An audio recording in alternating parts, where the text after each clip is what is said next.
Yes, you are. So our first bout is going to be a bout of the heavyweight. And I'm going to bring in our first chess boxer. He hails from Blackburn. Any Northerners in? There's one really loud Northerner over there. I don't know if you heard him back home. He's in the house. Shout out for some Northerners. Yes. David, our first chess boxer in the ring, he says his hobbies include ferret rearing and pigeon fancying. Sounds like a really interesting bloke to me. He said in preparation for this event, he has also given up lovemaking for 2 months. Well, David, if you call it that, it sounds like you have been giving it up for much longer than 2 months to me. But hey, who am I to judge? Who am I to judge?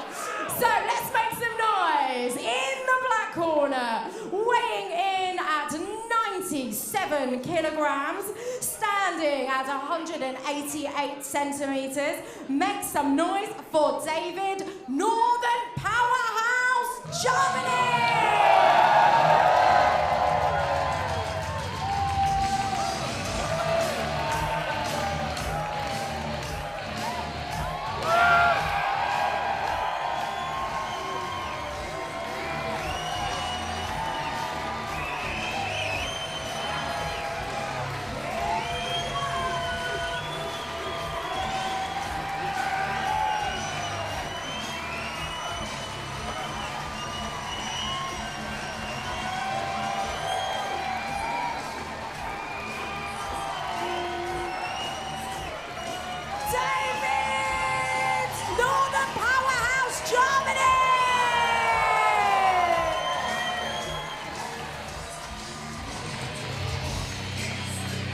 Now he's got a really impressive chess elo of 2267, so watch out on those chess skills tonight.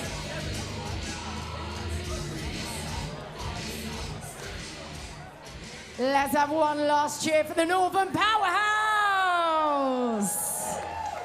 Okay, so joining him in the ring and representing the South. Southerners in, now's your time to cheer.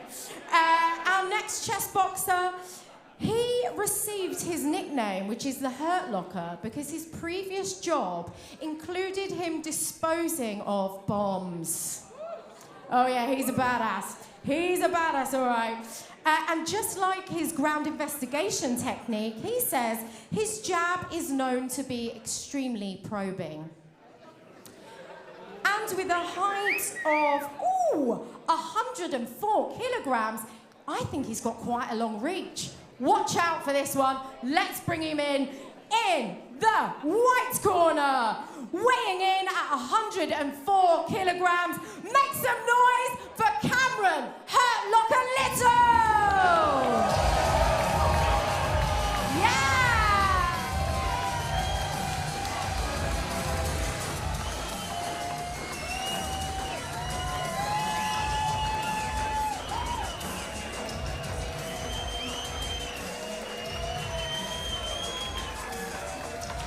Keep those cheers coming!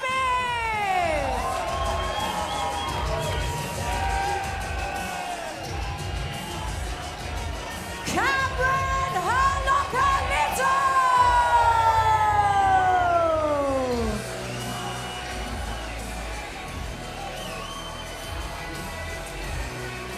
So Cameron's record currently 2 wins, 1 loss, no draws. This is going to be an interesting bout of the heavyweights.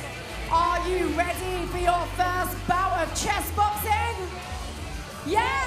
You ready? I'm ready. Give it up for Cameron Hurt Locker Little and David Northern Powerhouse, Jarmany!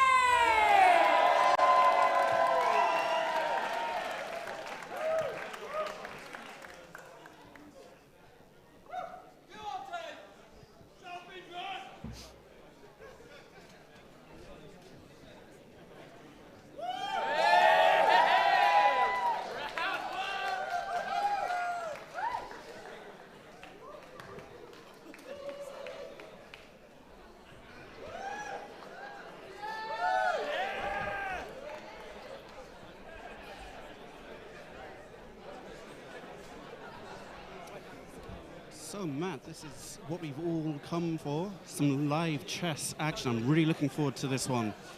Yeah, me too. I think the fact that Cameron's got the white pieces is particularly significant. I think if David were to have the white pieces in this game, given his additional chess strength, then there's a danger it could be over all too quickly, whereas Cameron can play in a way that plays an advantage to his additional boxing expertise. So, yeah, I think we're in for a really good fight. Exactly. Playing white gives you a chance to dictate, to a certain extent, the style of opening. So if I was Cameron, I'd be looking to just keep it tight. You know, nothing too crazy in the early exchanges.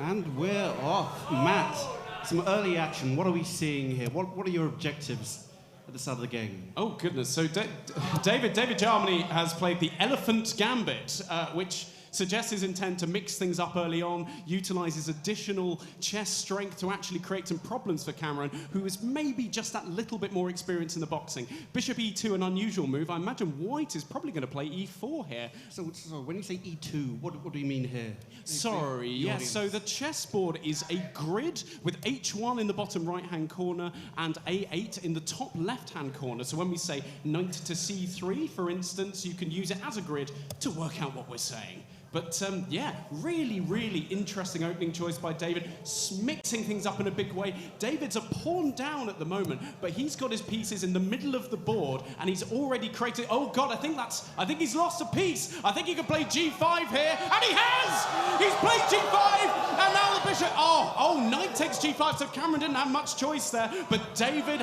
already has an advantage, a big, big advantage. That's an early blow for Cameron, who wouldn't have seen that coming. Yeah, I mean, to lose a piece early on, that's quite tough. Cameron now is doing what he should be doing, which is slowing down and thinking a little bit. Yeah, he's not slowing down at all, though. Queen to d2, a good move, castling into safety. Now, if White were to castle kingside, there is a danger that David could swing his heavy artillery into the game and cause some problems. So I like that. That's a nice, pragmatic idea. I think Black's a little bit better, and Cameron is going to have to come out in a big way in the boxing to really take advantage of that.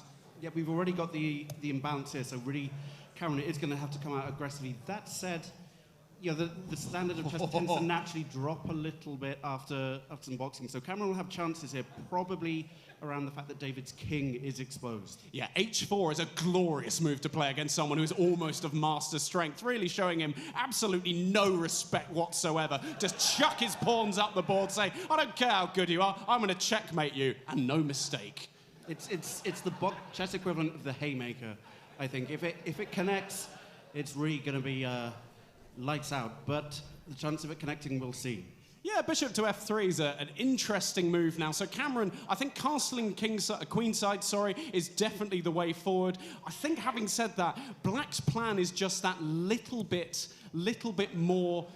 I don't know. I think Black can develop his pieces in a more natural way than White. I think White has to play h5, h6, and try to make something work on that side of the board. David, despite his slightly open king, is reasonably solid, but actually, there's a fair bit of play for White here, and I don't think David will be thrilled about how things have gone after that early piece sack. No, Cameron's recalibrated quite well. He's recovered, and actually he's pushed on again. And that's the bell! A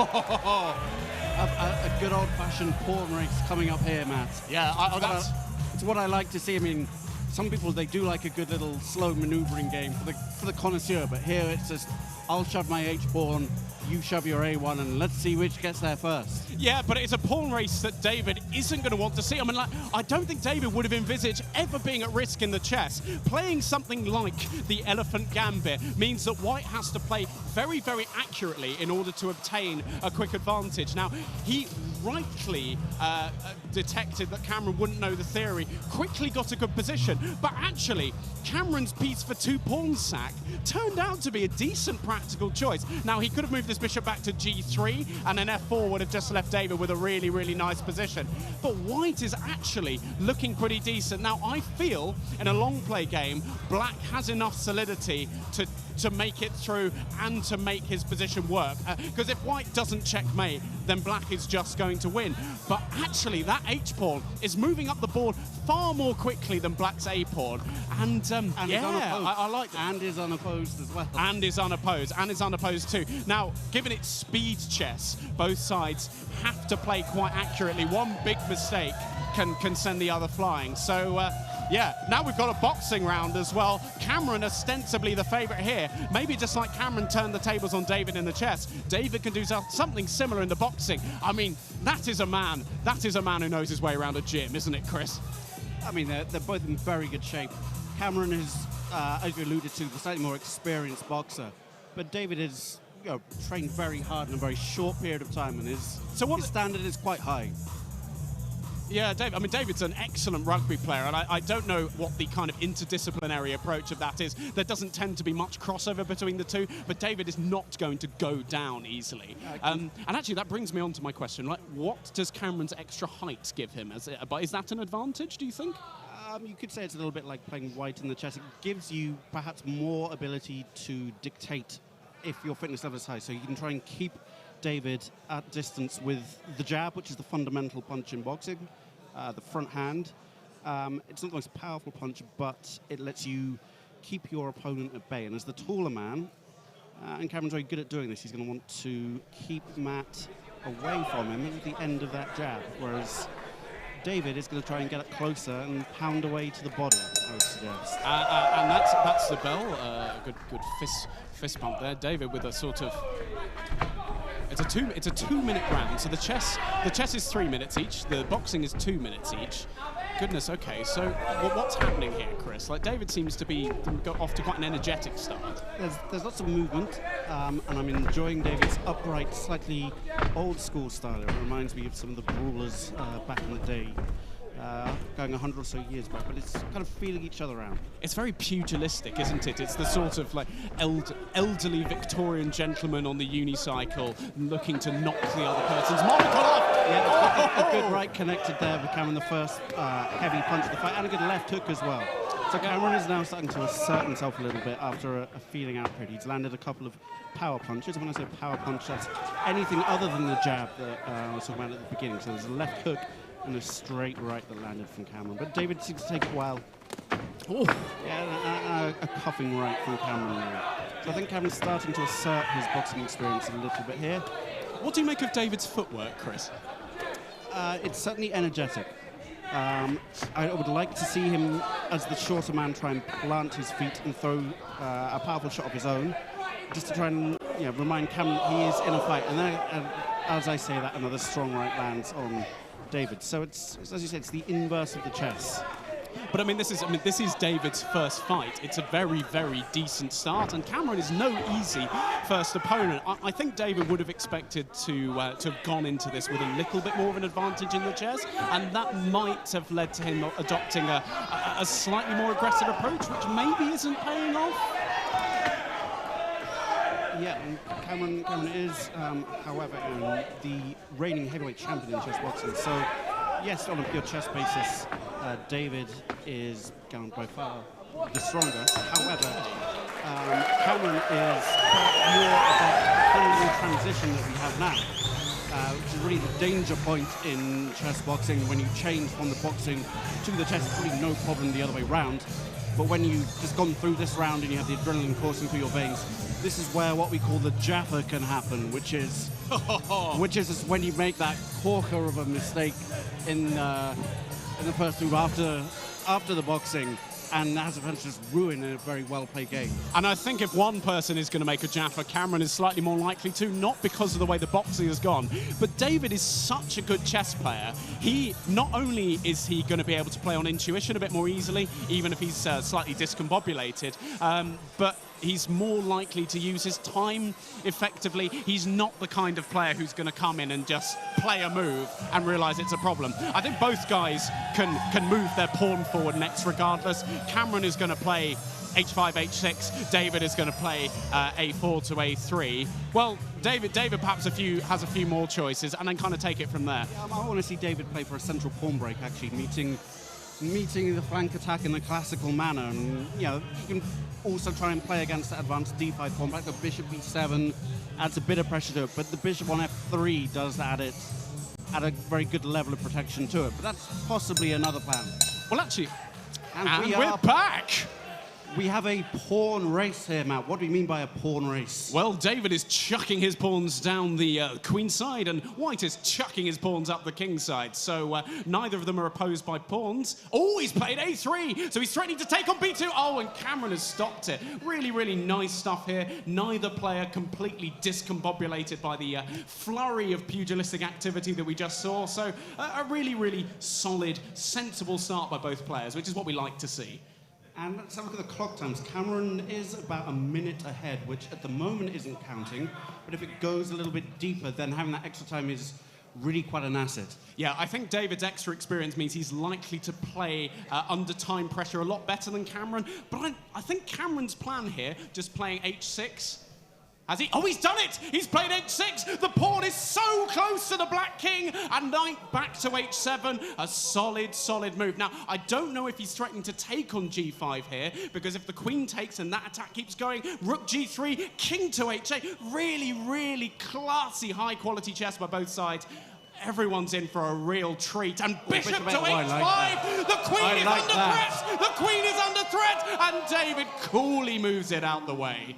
Cameron is really not being intimidated by David's chess here. He's playing a very aggressive style. Yeah, and of course, ladies and gentlemen, for those of you who are new to chess, if the pawn gets to the other end of the board, that's an extra queen, and an extra queen will surely win the game for White. But that's why that knight on h7 is so important. It's blocking absolutely everything. Bishop back to, oh, f4! If he plays f4, I think he's going to win a piece. If the pawn, two in front of the black rook moves, it attacks the bishop, it attacks the rook. That's called a fork, and you can't defend both pieces, and he's done it! He's played f4! Rook g7, but then take the bishop. Oh, rook to g7 is a really interesting move, and he's played it! He's played it! What a move! Chris has found it. So now, can Black take on e3? If he takes on e3, takes the bishop, White would take the queen, and then Black could take the queen with check. He would have an extra bishop, and he's done it! He's found the move! The tables are turning. Oh, I don't think Cameron saw that coming, and queen takes is a really, really sensible move. Now, White is quite a bit of material down. He's only got he's only got a knight and a bishop. Black has a knight, another knight, and two bishops, but that rook is right in the heart of Black's position, and I think Black's got a bit of a challenge here. Oh, e4. What's e4 threatening, Chris? Oh, hang on. It's moving very quickly. I mean, yes, that's Bishop what to he's f4, threatening. skewering the queen to the king. The queen can't move because White would then be in check. What a fantastic plan from David, and that's the bell. That's the bell, and oh my giddy aunt. I mean, until that pin there, it really was. I thought Cameron had compensation because yes, David had the extra pieces, but they were all sat there on the queen side doing nothing. E4 was an absolute humdinger of a move, a howitzer, and Cameron really needed to take some time at that point. He really needed to play a move like, oh, I don't know, rook to h4 or something, just to cover that square, because honestly, if he'd taken a bit more time at that moment, David might have been in a bit of trouble because he had a real attack going. But I think he just missed bishop f4, and it's a complex position, but I think it's one that Black is going to come out of with an advantage. Yeah, one that I think this is going to be harder now to go. Cameron can't come back against a man of this quality being a queen down. So I think now it's really the emphasis is on the boxing for Cameron. And while he clearly won the first round of boxing, he's going to have to be looking for a knockout because maybe you can just about get through one more round of queen down, but I think not with that much material on the board. David's just going to whip up an attack and finish things off. Yeah, I think that things are simplifying in the chess and are simplifying in a way that gives David a big material advantage. And if that happens, David is far too good a player to let that slip, even if he's down on the clock. So there's a lot of pressure on Cameron in the boxing now. Let's see if his extra experience tells. And let's see how David plays this one, because a smart move would be to really get on his bike, as we say, and circle the ring. But if anything, I think he wants to show that he's got a bit more in the locker with his boxing skills. As I say, he has been training very hard. He's in excellent shape, and he's really taking it to Cameron at the start of this third round and second boxing round. Yeah, slightly idiosyncratic, as you implied, Chris. I mean, now he's finding himself in something of a grapple. But I've got to say, I love David's moxie here. Like, he really didn't need to go out all guns blazing. Unless there's something in the chest we've missed, of course. Chris, it's all happening in a bit of a flurry there as well as in the ring. It is. This one's not going to go the distance, for sure. But it's been a thrilling fight. We think we know how it's going to end, but Cameron has a minute left still. And he's going to have to try and reassert himself after that strong first minute from David in the boxing. Yeah, I think the shorter boxing round should go in David's favour here, because it makes it far less likely that he's going to go down to a sudden punch. That was a strong left hook. There was a backhand lead from Cameron, followed up by the left hook. That certainly rocked David a little bit. He looks okay, though. He looks all right as he pushes Cameron into the corner of the ring there. Yeah, so this is a very smart move. If you know that you're ahead on the chess, then you can take a little bit of the sting out of the boxing by holding. And referee Ronaldo Dominguez will separate them, of course, but that sucks up a bit of time, gets you a bit closer towards the end of the round. And now Cameron's got 20 seconds to force the stoppage. Tried a right-hand haymaker there, missed by a fair old distance, but he's trying. He knows what he has to do. Yeah, that was a strong right that landed. An interesting round. 5 seconds. 3. Cameron has. Yeah, he kind of leveled things off there after David surprised him in the first 20-30 seconds of the boxing. David came out with an unexpected attack.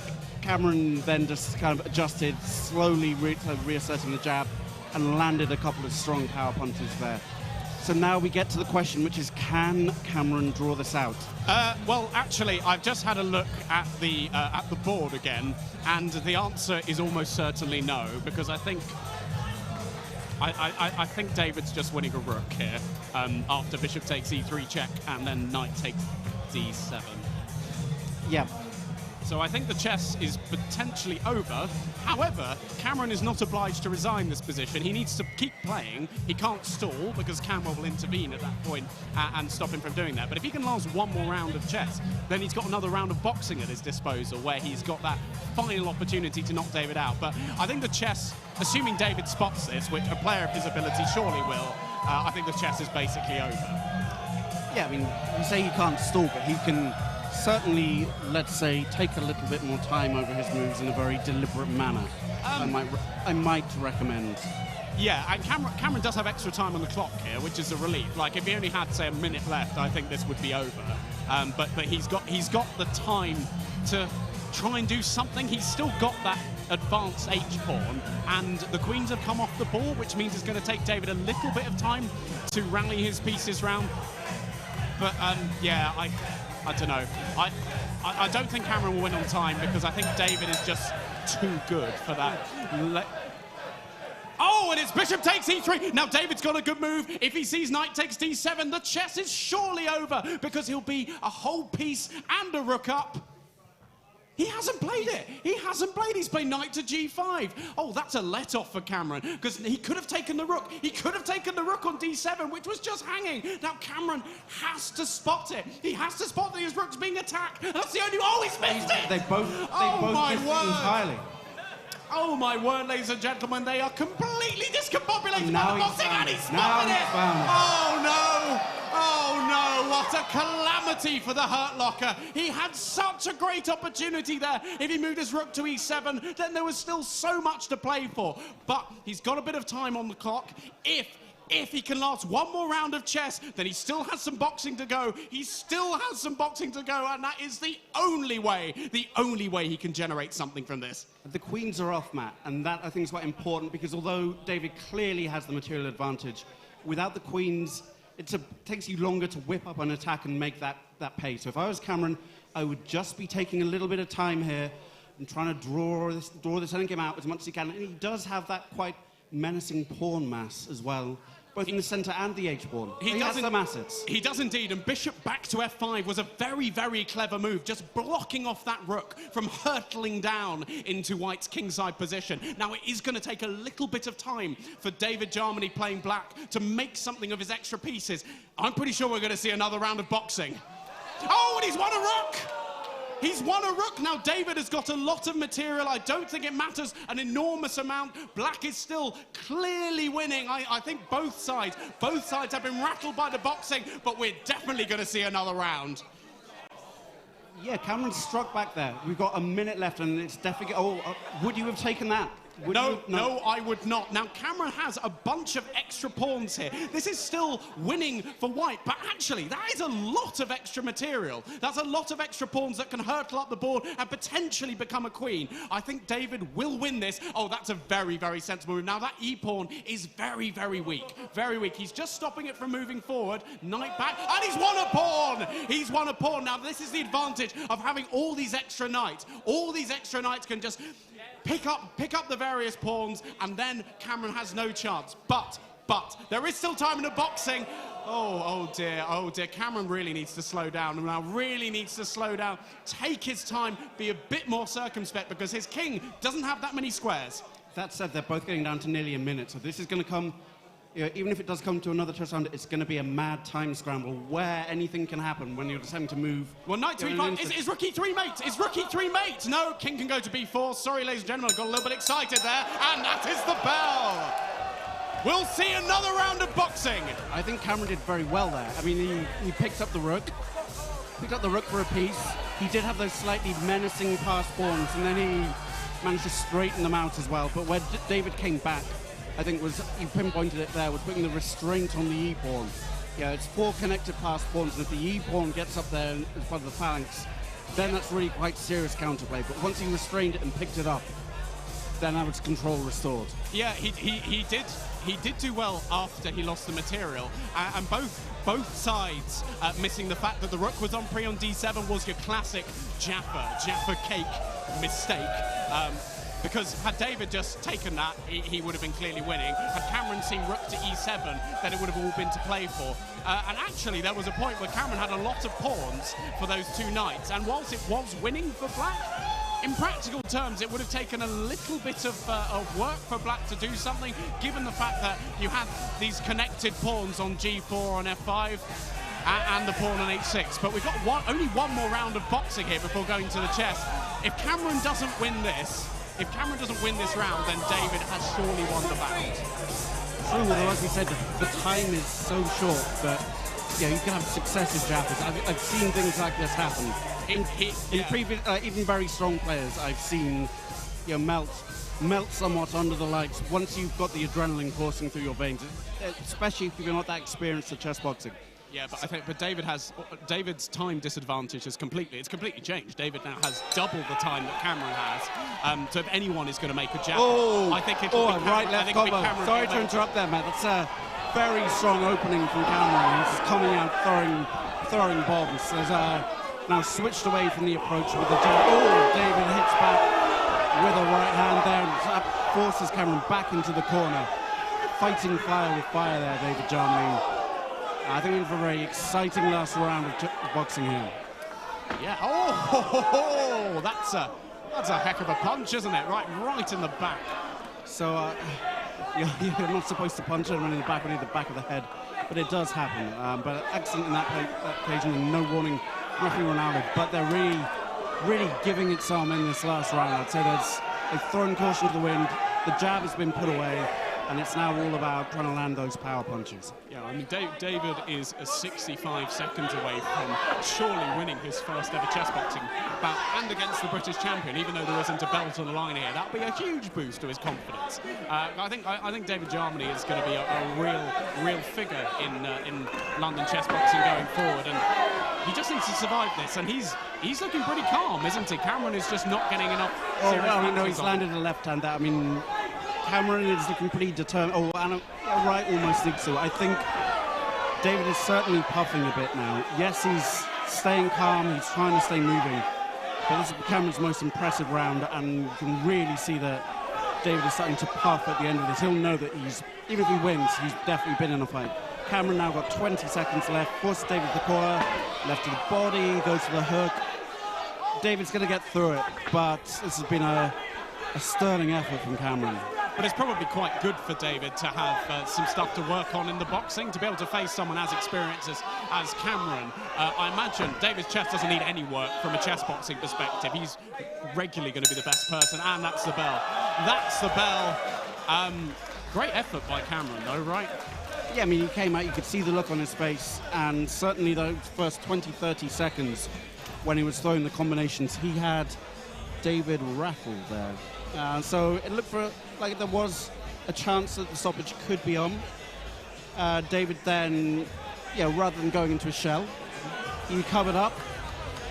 He didn't cover up, rather. He started throwing back on his own, which is often a good strategy, as in chess, rather than simply trying to defend. Sometimes there are moments where the best form of defense is to start a counterattack.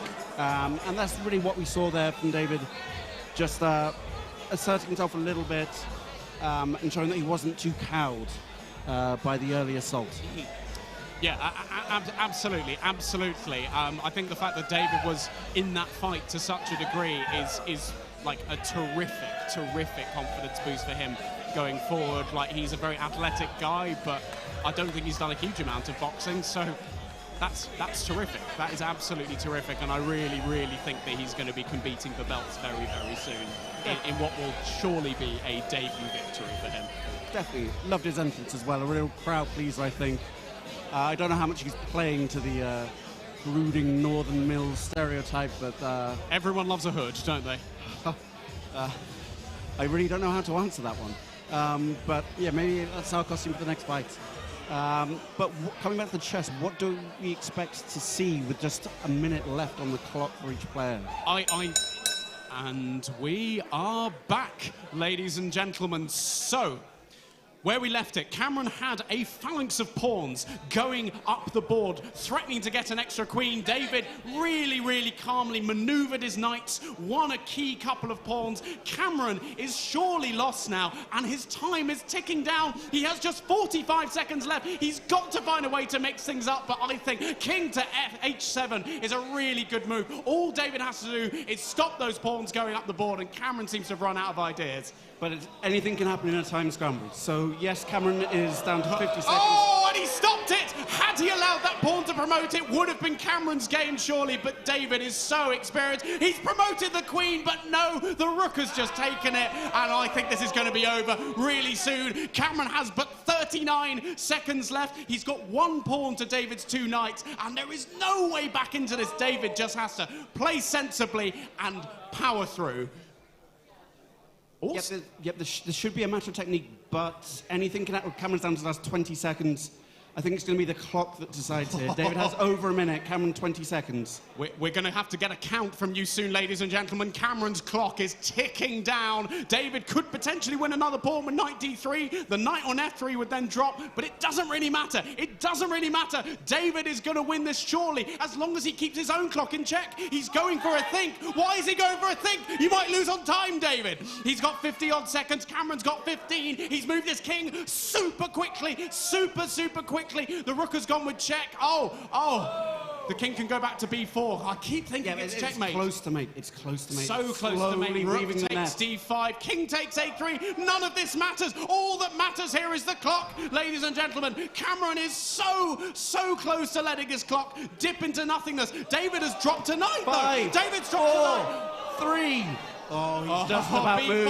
B4. The rook was threatening mate. The rook was threatening mate, and now the knight comes back. That was very swing into c4. Cameron did very well to see the checkmate with such little time on the clock. And now David's down to about 20 seconds now. David is down to 20 seconds, but Cameron has lost another pawn. It's surely a matter of time. A really dignified end to the game by White, who's playing so quickly. He doesn't want to go out without a fight. This is superb chess, ladies and gentlemen. The rook is moving. He knows he can't do anything else here. Cameron's clock. Has Cameron timed out? Oh, no, he's got like 1 second. No, you can't go right there. It's an illegal move. It's an illegal move.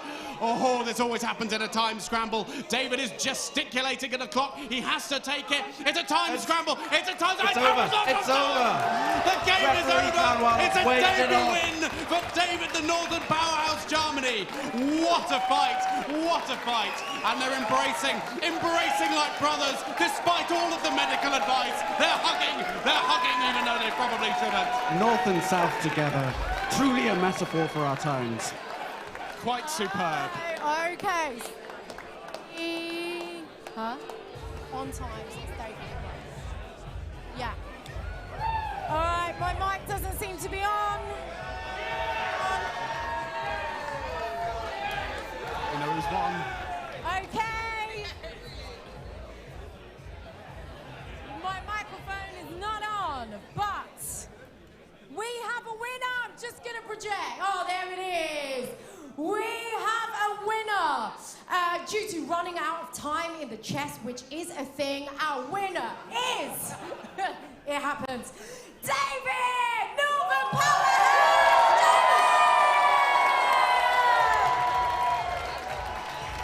Make some noise for both our chess boxers! What an amazing bout of the heavyweights! We're going to see if we can grab a couple of words with them now. So I'll start with you, Cameron. Many commiserations. The probing jab, which you're very famous for. We saw that play out a little bit in the boxing. How did you find the bout? I thought I was ahead in the kind of opening middle game, and then I looked back at the board and I was like 2 knights down. So. And then that was some really fast chess at the end there. What was going through your brain while you're moving all those pieces? Just instinct, carry on playing. I know it was basically lost by that point, but you got to, you know, carry on. You never know, you might make a blunder. So. Yeah, you made him suffer, I feel like. So come over, winner. How are you feeling, sir? I'm feeling like a pint. He'd like a pint. Anyone in the audience here might want to buy him one. Anyone at home, maybe you can wave your cup of tea in, in the screen. So, yeah, how did you feel about that boxing? Because it got tense. It was very tense. I mean, Cameron's a great boxer. He had me all over the place. And it was just fortunate that I was winning chess. You really had remarkable composure with that chess, so well done to you. Well done on your win. Let's give it up one more time for both our brilliant heavyweight chess boxers, Cameron Hurlock a little, and your winner, David Northern Powerhouse Jarmany. We hope you enjoyed your first bout. We're going to take a little break, make yourselves a cup of tea. Everyone here, go and refresh your drinks. We'll see you back shortly.